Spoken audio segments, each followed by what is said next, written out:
Drive home with Maggie and Perloff. Afternoons 3 to 6 on WSKO Syracuse, a Cumulus media station.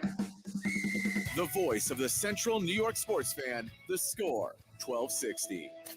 Welcome to your home for local sports in Syracuse. Outside the Box Score with Mark Rowlands starts right now.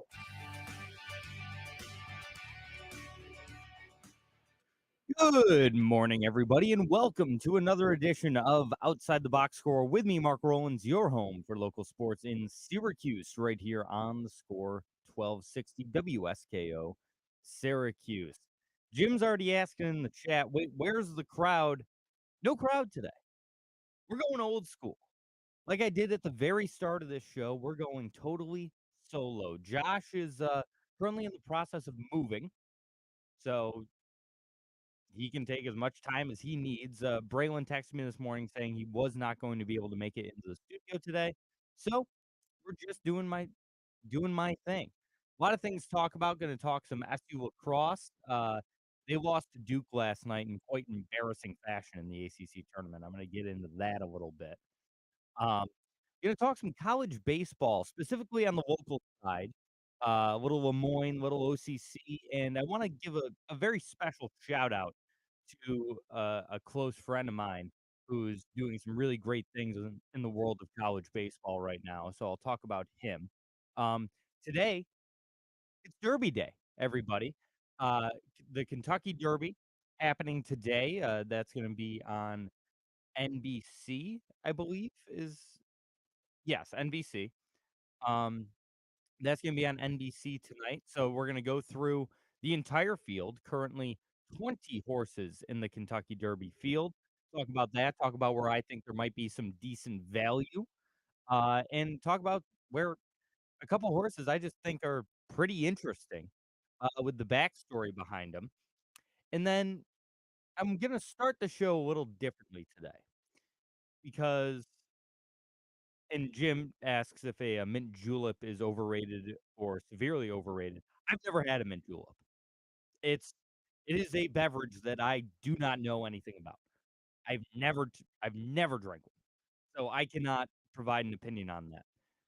But I'm gonna start the show a little differently today. You know, if you've been listening to my show for quite a while, you know, sometimes at the start of the show, I like to talk about things that maybe aren't sports related necessarily, maybe aren't local related, just something that's been on my mind. And today, for a lot of people, myself included, is a very interesting day. Uh, Today is Star Wars Day. May the 4th be with you. And I know this sounds stupid, but it's a day that sort of means an odd amount to me because I've been a Star Wars fan pretty much my entire life. And I remember I was 5, 6 years old, and Star Wars Episode 3, Revenge of the Sith, had just come out, and I had never seen a Star Wars movie, but I see everyone, you know, everyone's just talking about Star Wars. Star Wars is everywhere. There's commercials on TV, there's toys, there's random branding on random products. And so Star Wars is everywhere, and I'm like, I want to see Star Wars. What's Star Wars? Teach me about Star Wars. And neither of my parents were Star Wars fans. My dad has never seen a Star Wars movie in full. My mom has seen them, but she was never really a Star Wars fan. And it was one of my uncles said, "Oh, yeah, I've got the original trilogy on VHS. I'll let you, I'll let you borrow them, and then your parents can show you, and this will be your first time watching Star Wars." So 5, 6 years old, I get the original trilogy on VHS from my uncle. And I remember I couldn't wait to Jim apparently has never seen a Star Wars. I know a lot of people who've never seen a Star Wars movie. This is a very I'm not gonna say Star Wars is a niche thing. It's one of, if not the biggest movie franchise in the world, but this is a very just niche thing I'm talking about. Pat, I know you're a Star Wars guy too. Don't call me a nerd. So I'm 5 years old. I get these, and I remember pretty vividly watching A New Hope for the first time. We were in my parents' bedroom because that's where the VCR was. We didn't have one. We would eventually have one in the living room. Um, but so watching A New Hope for the first time and just immediately thinking it was the coolest thing in the world. About 10 minutes into the movie, I was like, "Oh, yeah. This is something I really like." So, over the course of 2 days, I think we watched the original trilogy, we watched A New Hope one night, and then the next day I watched Empire and Return of the Jedi, and ever since, I've been a diehard Star Wars fan. Massive. Um, that says he'll only watch a new Star Wars if Sydney Sweeney is in it. I don't blame you. The sequel trilogy, 2 out of uh, talk about A New Hope. 2 out of the 3, in my opinion, are good. Rise of Skywalker is bad. So, I watch these movies, I fall in love with Star Wars, I immediately, ask, okay, I know, like, I had found out that there were 2 more that came out after Return of the Jedi, but before Revenge of the Sith, which was just coming out. I'm like, "I need to see these 2." And then I eventually get The Phantom Menace and Attack of the Clones on DVD. I didn't end up seeing Revenge of the Sith in theaters, but I eventually got that DVD as well. And now Star Wars it's an automatic must watch for me. I was at opening night early screenings for episode 7, 8, and 9. Same with Solo: A Star Wars Story, same with Rogue One. I watch every episode of The Mandalorian as soon as it drops, The Bad Batch, Book of Boba Fett, Obi-Wan, Ahsoka, Andor. I've seen all of them, and I watch them as they drop. And you might be saying to yourself, "Well, I understand it's Star Wars Day, but Mark, this is a sports talk radio show." It's it's very similar to being a sports fan, except a lot nerdier. And most sports fans are nerds in their own way, so it's relatable in that sense, but every when a new Star Wars thing comes out, it is like opening day for my favorite team. It's, "Okay, I know exactly what I'm doing today." There's no question of, "Oh, I don't know if I'll be able to make it." It's, "I need to make my schedule work around. This is my plan for the day." And this year, I know a lot of theaters are doing because it's the 25th anniversary this year of The Phantom Menace. I know a lot of theaters are doing special screenings to celebrate Star Wars Day. There was, at one point, a chance that I was not going to be doing a show today, because there were 13 theaters around the country that were running a marathon of all 9 mainline Star Wars movies, so not including Rogue One or Solo: A Star Wars Story. And I desperately tried to get tickets. They were all sold out immediately, and there were some on the secondary market that were, like, $400, um, which I was not going to pay for, and then also have to travel to New York, Philadelphia, or Boston. But I there was a chance I wasn't going to be able to do a show today because I would be sitting in a movie theater watching Star Wars all day for 24 hours straight, pretty much. Yeah. I know there's a lot of Star Wars fans out there. I consider myself to be a pretty big fan. I consume a lot of the extended universe stuff as well. I've played a lot of the video games. Jedi Fallen Order was great. I still haven't played Jedi Survivor, but Jedi Fallen Order rules. And it's just something that wanted to start the show talking about today. A little bit about me personally is my love for Star Wars and pretty much all things Star Wars, even the movies I think are bad. I don't like The Phantom Menace, I don't like Attack of the Clones, and I don't like The Rise of Skywalker. I've still seen each of them. I mean, we're at double digit times for Phantom Menace and Attack of the Clones and probably 6 for The Rise of Skywalker, a movie that I think is bad? Nothing. I don't think there's anything outside of Star Wars that could get me to just keep going back and watching the same thing over and over and over and over again, even though I don't really think it's good. But it's just Star Wars, man. It's just Star Wars. So happy May the 4th to any Star Wars fans out there. May the 4th be with all of you.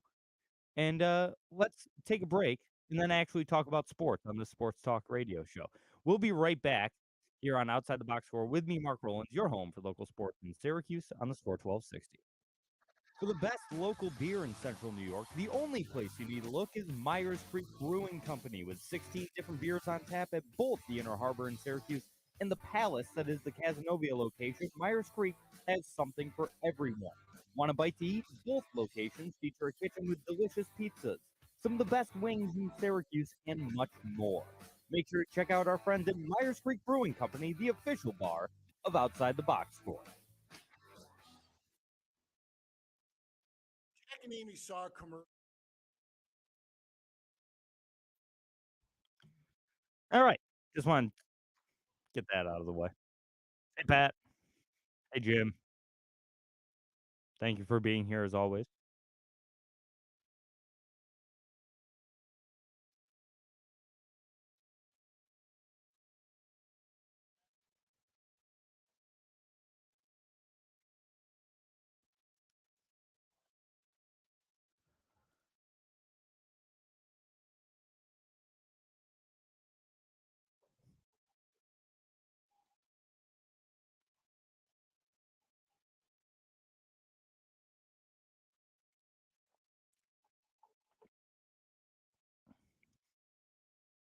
I'm excited for the Derby. I got to figure out what I'm betting on. It's great. I have this Naira Bets account because a couple years ago when I was working with the Manchild show, I we were talking to a guy from Naira about the Derby, and I said, "Screw it, I don't have like a horse racing account."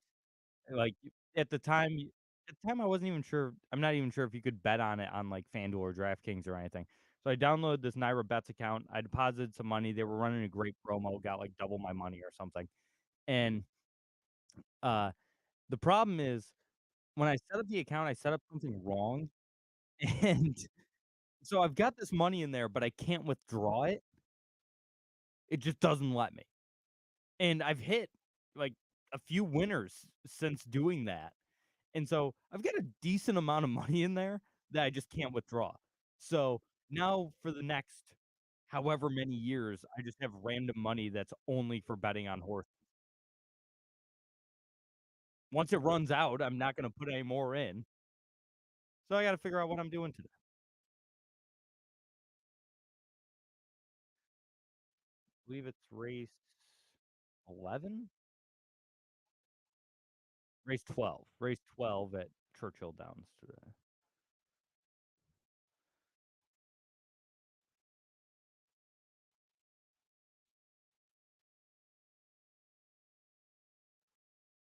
Just one scratch or two scratches so far, so that's good.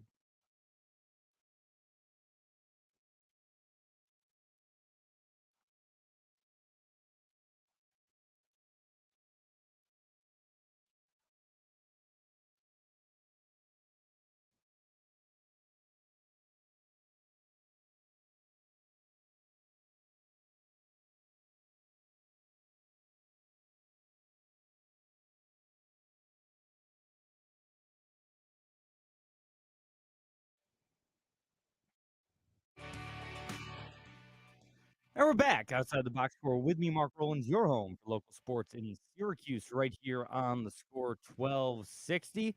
Let's get in some local sports, and starting off with the Syracuse men's lacrosse team. They played Duke in the ACC tournament last night. Well, I wouldn't call it playing against Duke. They were on the same field as Duke for the entirety of a lacrosse game. and just laid an egg.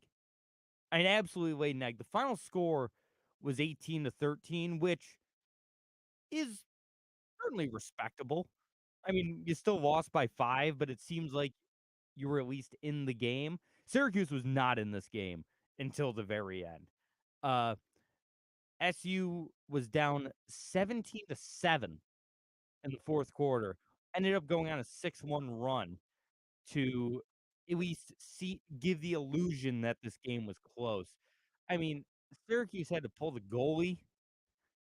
I mean, they had to put in a new keeper during this game yesterday. Duke ran them out of the gym last night. Well, ran them off the field, I should say.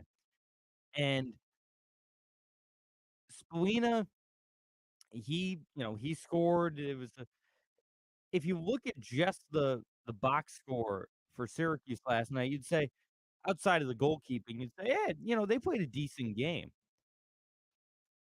I've been very pro Gary Gate and very pro SU men's lacrosse since Gary Gate was hired, and that is not changing. I still think Gary Gate is the best option to coach this team right now.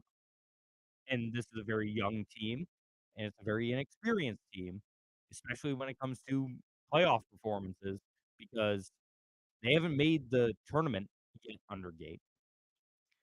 Um, they hadn't played in the ACC tournament in 5 years prior to last night, so no playoff experience on this team at all. They hadn't played a game in 13 days and only played 2 games in the last 30 days. That's you can say rust. It's the classic rust versus rest.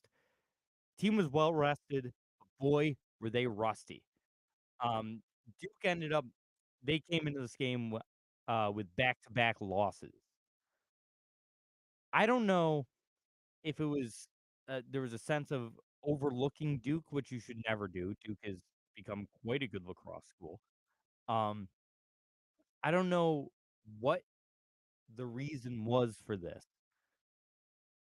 When your goalie is a nominee for the uh, Tewarden Award, and you've got a guy in Joey Spalina who is top 10 in the nation in goals, points, all this stuff, and you're down 17-7. 17-7 in the fourth quarter. And Joey Spalina had 4 goals. Jake Stevens had 4 goals. Sam English had 3 points. Owen Hiltz had 3 points.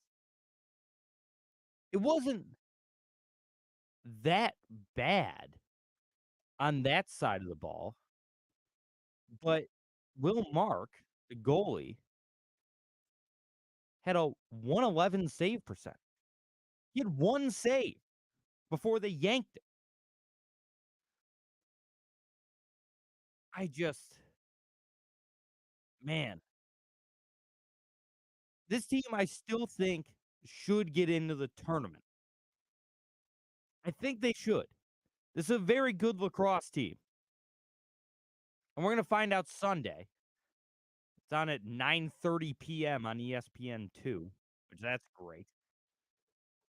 But we're going to find out tomorrow night. And I think this team can win a tournament game. They can win 2 tournament games. There's so much talent on this SU roster, and I think Gary Gate is a great coach. We saw that on the women's side of the ball, all the success he had with Syracuse women's lacrosse. But damn it if I'm not a little disappointed that this is how their ACC tournament comes to a close. I really thought going into the ACC that this team was not only a, a sleeper to win the ACC tournament. I was thinking, yeah, I wouldn't be surprised if they found a way to win the ACC tournament. That's how talented this team is. The Spalina brothers and Will Mark outside of yesterday has been great. Jake Stevens has been so good. Owen Hiltz has been so good. Everyone on this roster. And this is what we get. We get a 5-goal loss that was really a blowout. Really, it was a blowout against a school that no one in the ACC tournament. Jim says Duke likely gets the 2 seed now, probably. And guess what? This is an interesting stat. Syracuse, the past few years, has greatly struggled with faceoffs. Everyone was saying that's the problem with this team. And I've said it. I was saying it about this team. They could not win faceoffs. They get better faceoff guys. They were decent at it this year.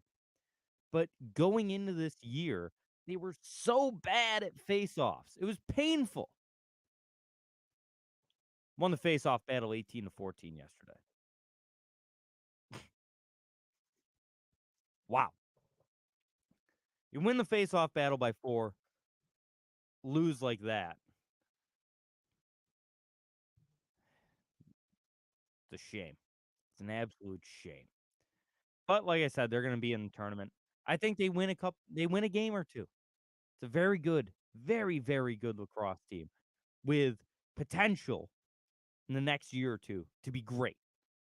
They're very good right now. They could be great. I think they will get there again.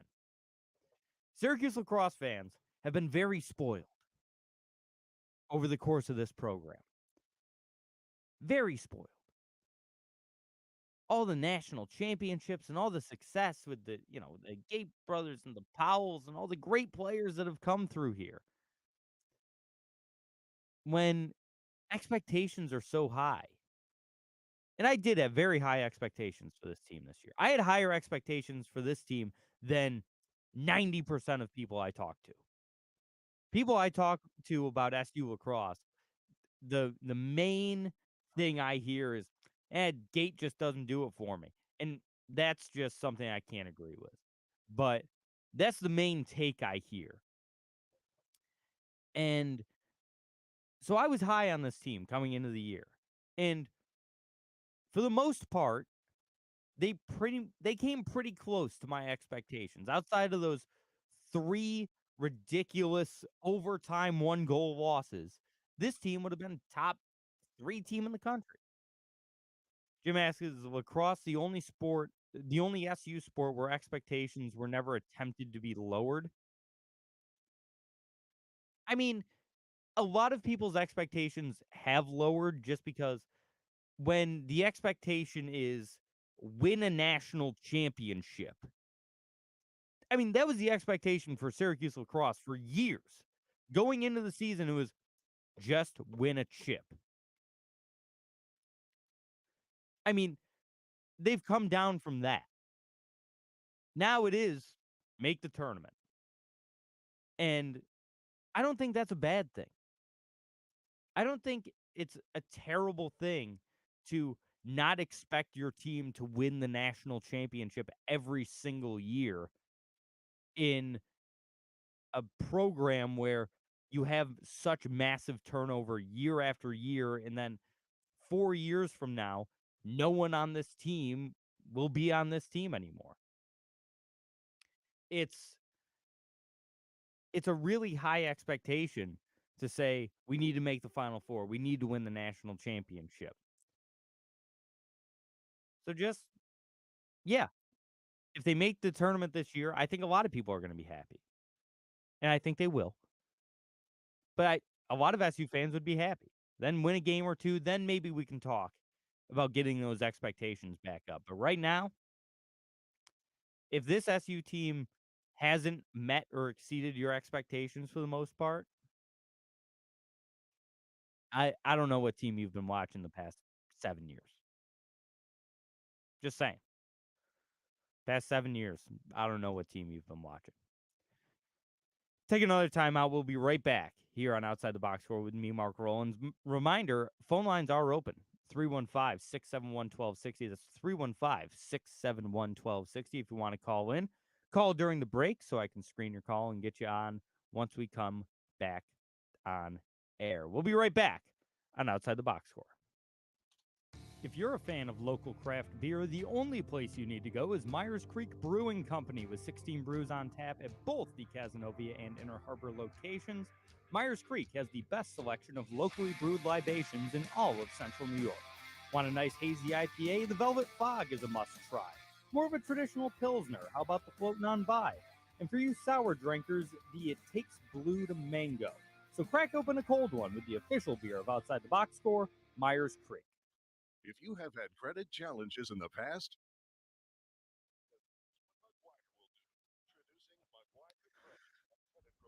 Having expectations in basketball now is so strange because you don't know what the team's going to look like. And going into the year, this past year, I thought Syracuse pretty much met expectations. First year head coach, they won 20 games. They were in consideration for the tournament. Now, as long as Autry is there, expectations just go up automatically. Like next year, it's okay, you better make the tournament.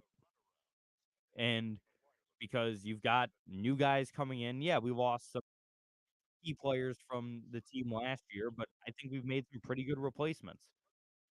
And with a 5-star coming in and a 4-star and all of these transfers, I think the expectation right now is no, you better make the NCAA tournament. You won 20 games last year. We know you can do it. We've seen it. Now win 25. Now be top 60 in the net. Find your way into the tournament, win a game or two. And then that happens, and all of a sudden it's like, okay, you did this last year. Now you get to the Sweet 16. Now you get to the Elite Eight. So it doesn't even need to be an attempt by anyone, but expectations will automatically go up or down based on the performance of the team in recent years.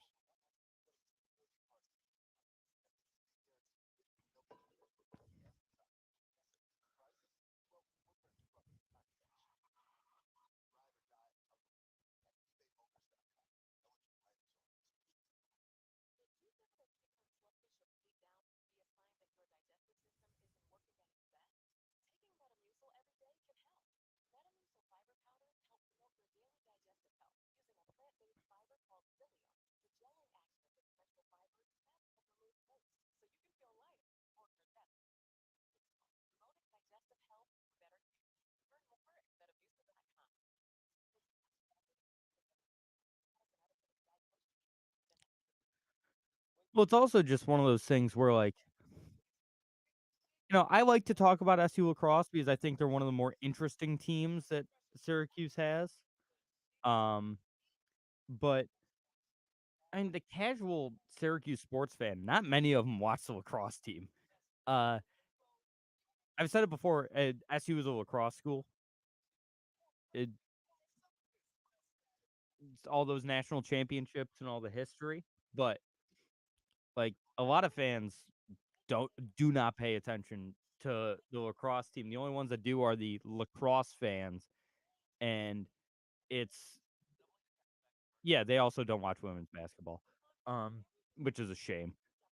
Uh, but yeah, casual SU fan like doesn't care. Casual SU fan, most of them are just basketball fans.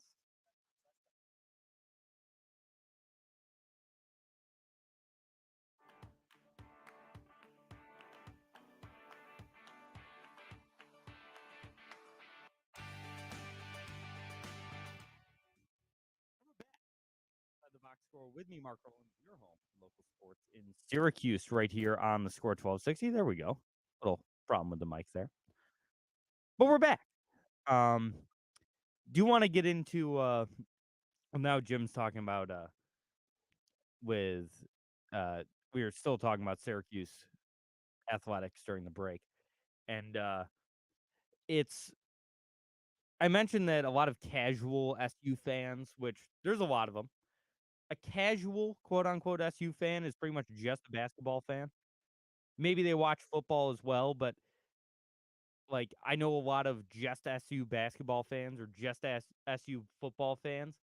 And we were talking about this whole thing about expectations. And I'm like, yeah, well, casual fans, which is a lot of fans, don't even care about the SU lacrosse program because they don't watch them. And Jim mentions, well, yeah, it's like they don't watch the women's basketball team.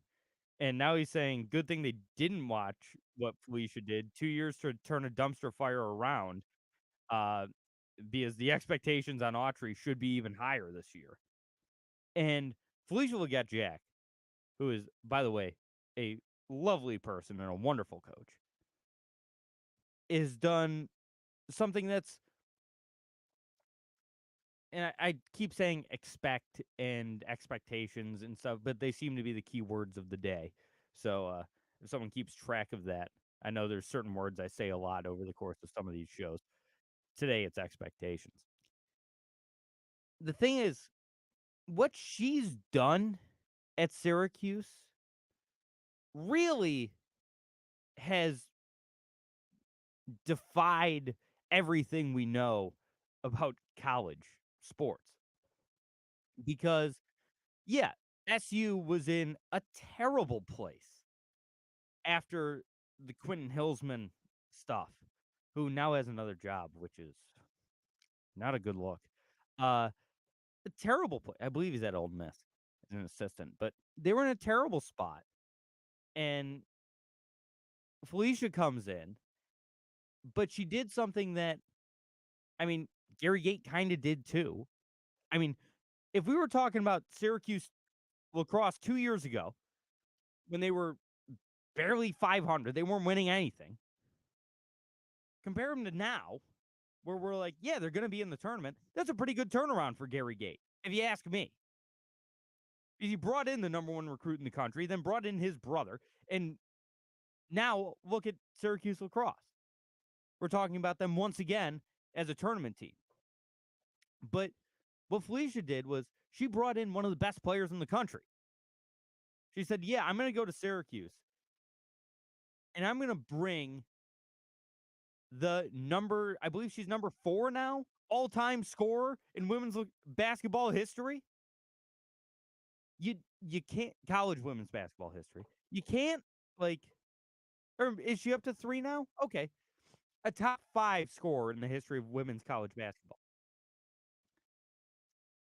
Not everyone can do that, especially when you're Red Autry and you come from within the program. But yeah, Rick Pitino went to St. John's and, brought his guys, but I don't like comparing anyone to Rick Pitino because I've said it on this show before. For his many failings as a person, likely, he's a really good basketball coach. I will never sit here and say that Rick Pitino isn't one of the 5 to 10 best coaches in the history of college basketball. He's an unbelievable college basketball coach. So I'm just throwing that out there. If Syracuse brought in Rick Pitino, which they never would have done, despite the fact he used to be an assistant here, but they never would have brought in Pitino to replace Boeheim, even though I wouldn't have hated that. Yeah, they probably would have done the same thing because Rick Pitino's that good of a coach. Okay, so yeah, Daisha Fair is 3rd in scoring in women's college basketball history. So that's what helps that turnaround. And it also, I mean, like I said, Felicia Legette-Jack is a awesome person. She's so nice. Talked to her on a couple occasions. She's very nice, very easy to talk to, and she's a really good basketball coach as well. She had a lot of success at Buffalo. She brought in a great staff. Great staff. They have one of the better full staffs, I think, in women's college basketball. But that is so out of the norm what she did, just because of a player of Fair's caliber. I can't sit here and say that we should expect Autry to do the same thing. And Jim brings up SU's men's team wasn't in as bad a shape versus the women's, which I agree with 100%. But, and here comes that word again, the expectations were so much higher. So much higher. No one sat there and said, all right, we're bringing in Felicia Leggett-Jack. Let's go win a national championship. It was like, just fix it. That's all she had to do was come in and fix it, which she has done, and then some. Autry comes in, it's like, okay, you have to replace Jim Boeheim, who has spent most of his life at this university. Like, a shocking portion of that man's life has been spent at Syracuse. So, it's never easy to replace a legend. And Jim Boeheim, not just locally, in the annals of college basketball, is a legend. That is no tall task. Or no easy task, I should say. It's a very tall task. It's a very tall task to come in and replace someone like Jim Boeheim. So I don't know. We'll see. I'm going to continue to get on my soapbox in front of this microphone and say the same thing. We need to give college coaches more time. I don't care what sport it is. I don't care men's, women's, lacrosse, basketball, football, anything. College coaches need time. That's how recruiting works. We're all super excited about the Fran Brown era of Syracuse football, as we should be. Also a very nice man. As we should be. These guys coming in seem great. Syracuse, we've talked about it on this show. I'm like, if they win 11 games, I wouldn't be that surprised. Just based on the talent. We brought in a quarterback that started at Ohio State. You need time. And we still don't know if Fran Brown can coach. That's my whole thing. If Syracuse goes out with this roster and wins 7 games next year, I'm not going to get on this microphone and say, well, the Fran Brown experiment didn't work. No. You got to give college coaches time. Especially ones like Red Autry. Especially ones like Fran Brown, who had never been a head coach at this level before. Never.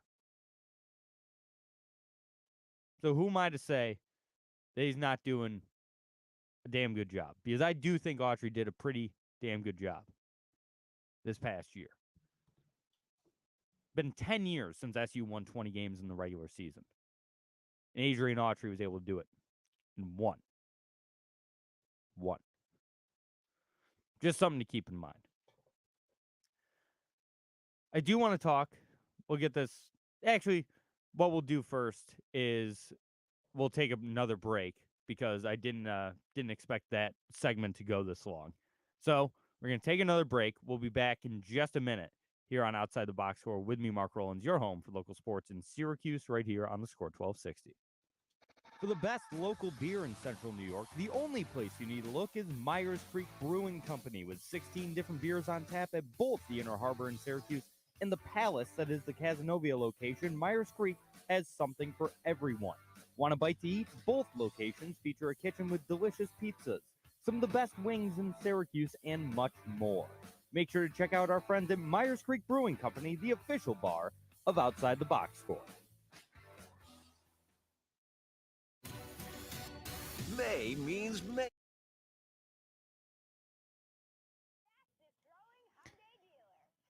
Yeah, Jim, I've been trying to be better with hitting the brakes on time. I'm right on it today. I'm right on it. There's something I was just about to do. I forgot what it was. Oh, that's right. I'm in a season-long golf pool with some people, and I wanted to check. Yeah, now So what you do is, oh no, Jim, I get it. That's the key to sports talk radio is you never want people to.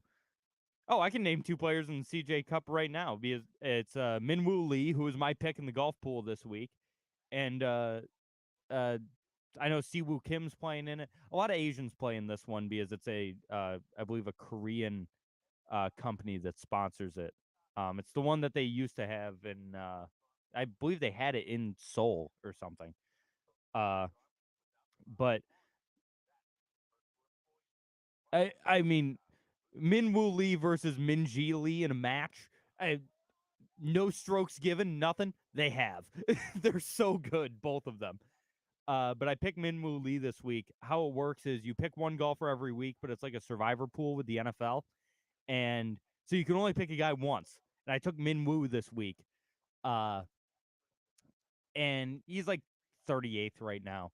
But it goes based on earnings. So it keeps track of every golfer you've picked. It keeps track of their earnings throughout the season. And despite the fact I have the most top 5s and top 10s in the entire pool, I'm in 11th place because I haven't picked a winner yet. I've got, like, Seth Theegala in Phoenix. He finished 5th. Rob McIntyre in Mexico finished 6th. Shane Lowry at the Honda Classic, 4th. Will Zalatoris at the Arnold Palmer, 4th. Sepp Straka at the RBC, 5th. Jordan Spieth at the Valero, 10th. Like, I just can't pick. I can't pick winners. I pick guys that do well. They just don't win. Just wait till I pick Scotty Scheffler at the U.S. Open. I'm personally more excited for Nelly because I think it would be so cool to just see her win 6 in a row. 5 in a row is awesome. The longer this streak goes, the cooler it gets.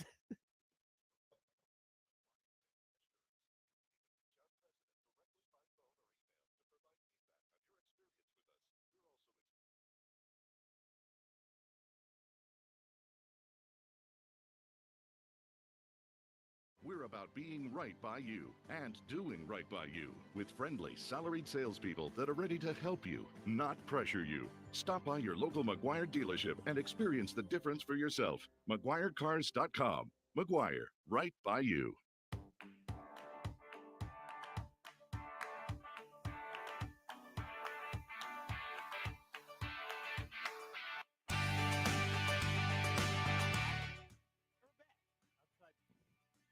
And we're back outside the box score with me, Mark Rowlands, your home for local sports in Syracuse, right here on the score 1260.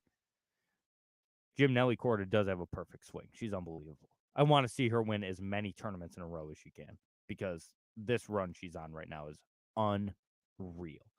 Do you want to talk a little bit about college baseball? We were just talking golf during the break. The CJ Cup the CJ Cup Byron Nelson is being played this week in the world of the PGA Tour, and I know Jim is just as big of a golf fan as I am, so we tend to talk golf quite a bit during the breaks.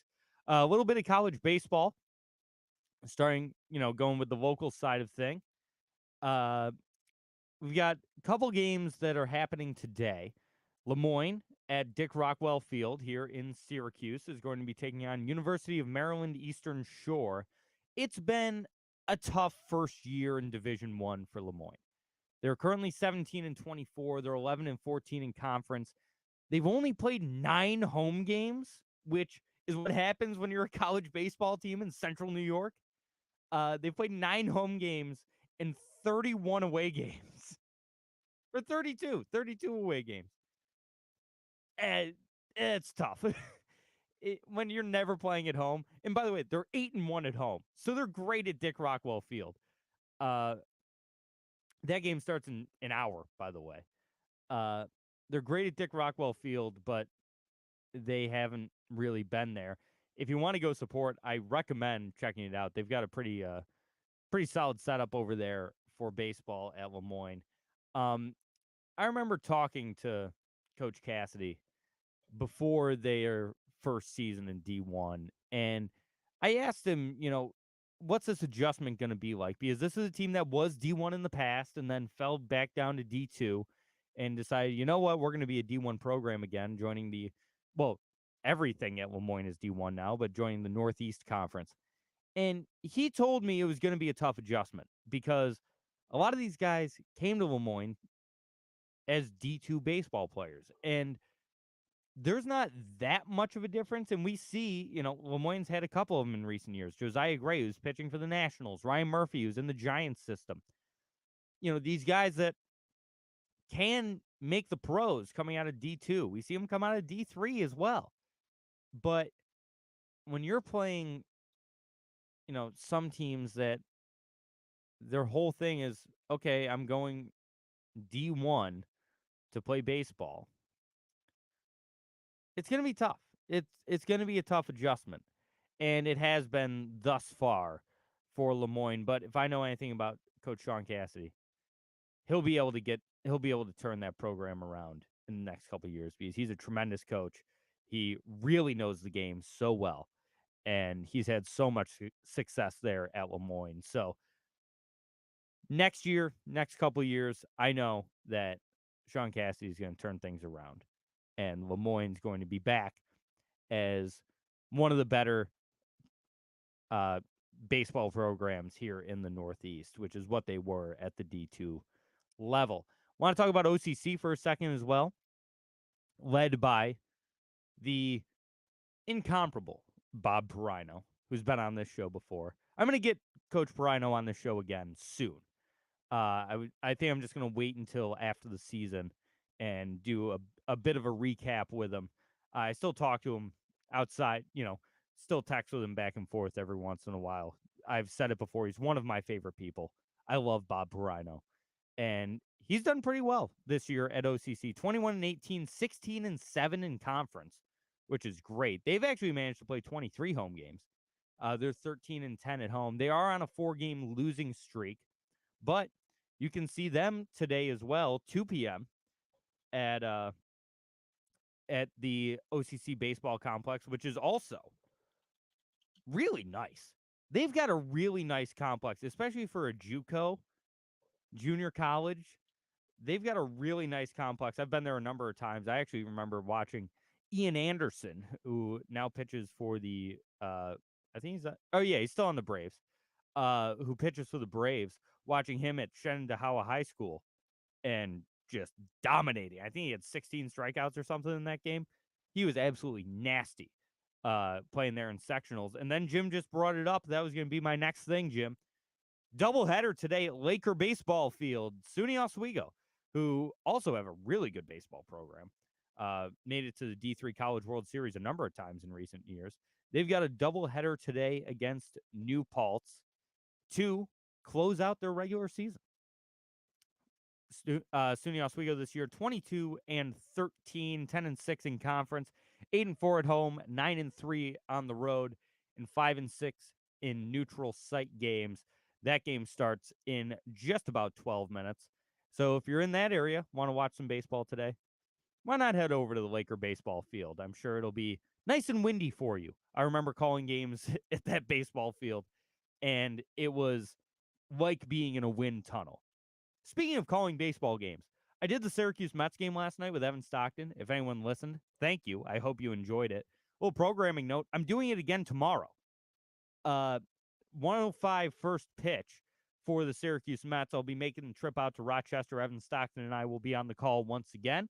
So if you enjoyed the broadcast yesterday, want to listen to it again, and want to listen to us again, go ahead. 105 first pitch. I'll be out there in the Rock Town calling a little Syracuse Mets Red Wings action. So that'll be a lot of fun. I had an absolute blast last night. Evan was great as always. He's one of the best. I love working with Evan.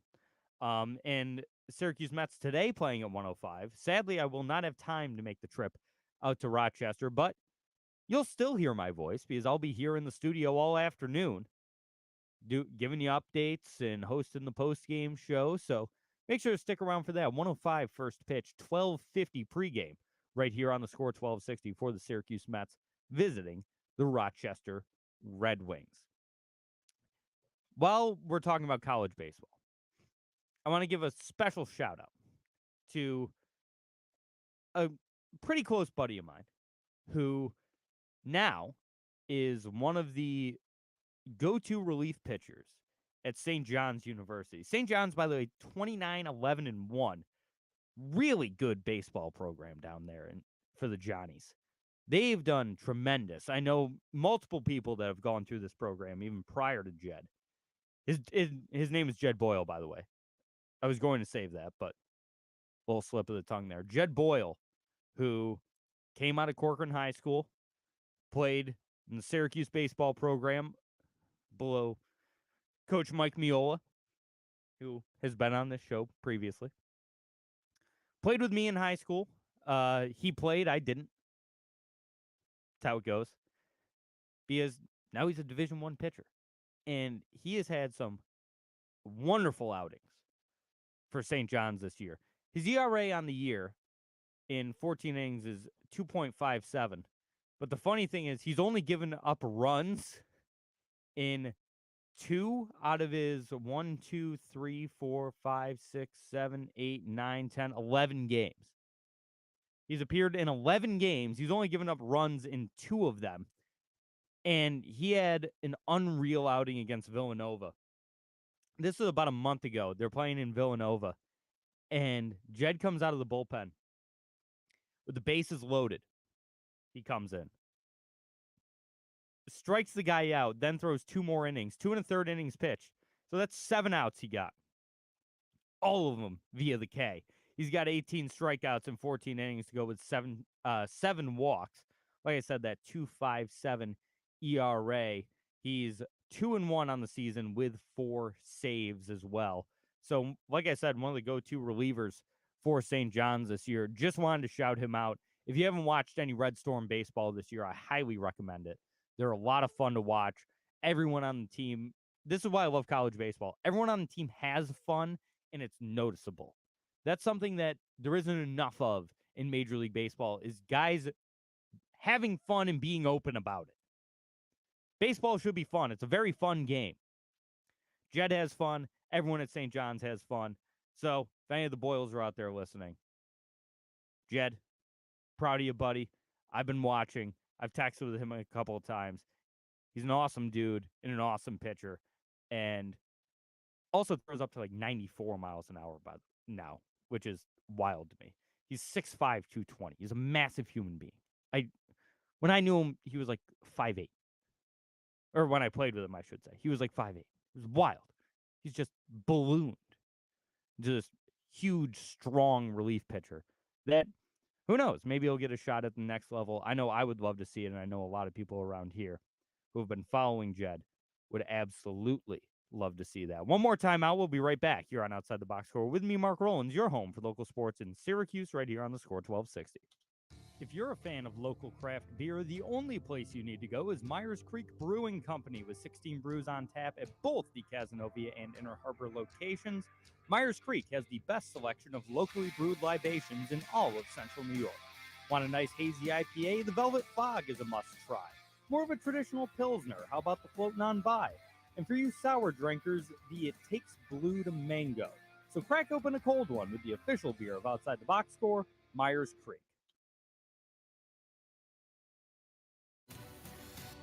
May means mayhem at Hyundai Cicero. The area's fastest growing Hyundai dealer. May mayhem, crazy good deals. It's never too soon to take a Tucson for a ride.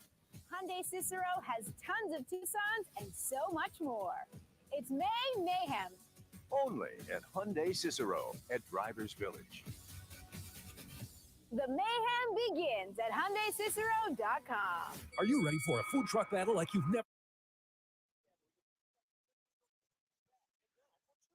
Jim, we're about to get into the Derby. I'm just making a couple of picks right now. I'll talk about it in just a second. But there's a couple of horses I like quite a bit.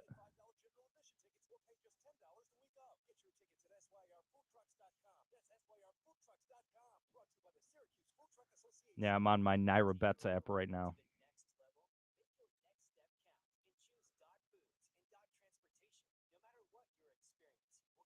Hey, you've got Forever Young at 8-1. I've got him at 6-1.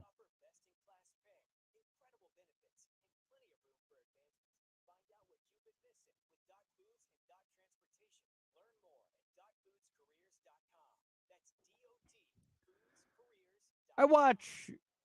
Yeah, I mean, I'll watch the Travers.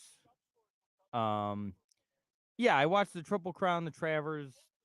I'll watch the Breeders' Cup. You know, I watch probably 6 or 7 horse races a year. That's about it.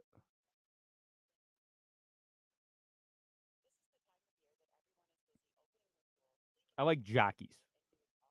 Oh, offshore 8-1. Okay. Yeah, there are certain jockeys I like.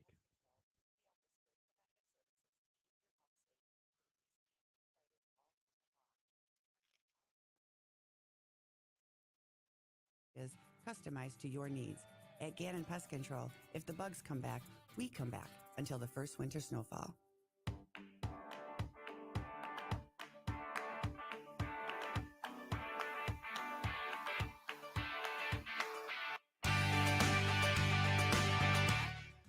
And we're back, wrapping up another fun-filled hour on Outside the Box Score. With me, Mark Rowlands, your home for local sports in Syracuse, right here on the Score 1260. Now, talked about a lot of different things on the show today, but we're going to close with probably the biggest sporting event going on today, the Kentucky Derby. Obviously, it's the most watched horse race of the year. It's the most bet on horse race of the year, and I'm on my Naira Bets account right now. That's the New York Racing Association. Not sponsored, by the way. Just saying that's what I use. I'm on my account right now. Already placed a couple of winners, a couple wagers for winners. I like Fierceness, number 17 horse. I'm a sucker for a John Velasquez horse. Love John Velasquez. He's my favorite jockey. He's done really, I mean, he's one of the best jockeys of all time. He's done well at the Derby. 7-2 right now. Just placed a small wager on that. Just placed one on a long shot. This is an interesting horse. Dornoch, which is spelled Dornoch. Dornoch is really interesting to me because it's got Luis Saez as the jockey, who's another really good jockey. I like him a lot. It's 20-1 right now, which I like putting some on a long shot just in case. It very rarely hits, but just in case, you know, a lot of different horses have won the Derby. Leafs Bruins Game 7 also will be watched by a lot of people tonight. You're right, Jim. But I like a long shot, so I went with Dornoch. I like Luis Saez, and 10% of that horse is owned by former Philadelphia Phillies and Washington Nationals outfielder Jason Worth. And Jason Worth is a guy that I always liked watching him play. But when Syracuse was the AAA affiliate for the Nationals, back when we were the Chiefs, Jason Worth was down here on a rehab assignment, and I heard one of the best heckles I've ever heard in my life. My dad and I were at the game watching Jason Worth, and after he struck out, someone yells, "Guess you really are worthless, huh, Jason?" And my dad and I still call him worthless to this day. Very funny. Just great heckle. Love a good heckle. So seeing that he owned 10% of that horse, had to throw a couple of bucks on Dornoch. Sierra Leone's currently at 5-1. Not really doing it for me. I do like, however, because if you want to take like a real long shot, like we saw a couple of years ago, the name of the horse is leaving my mind right now. West Saratoga, just for the name. I've got it at 50-1. Jim's saying he's got it at 66. I like those odds even better. But hey, the name's West Saratoga. I kind of like that. So if you're going to throw down on a horse just for the name, why not go with the local one? And obviously, gamble responsibly. It's 50-1. So don't bet the house on West Saratoga. Be responsible. But yeah. So let's go for the Kentucky Derby. Let's go for the Syracuse Mets, which are coming on right after this at 12:50. Thanks to Jim and Pat in the chat, everyone out there for listening. We'll be back same time, same place, 11 a.m. right here on WSKO Syracuse, the Score 1260. Peace.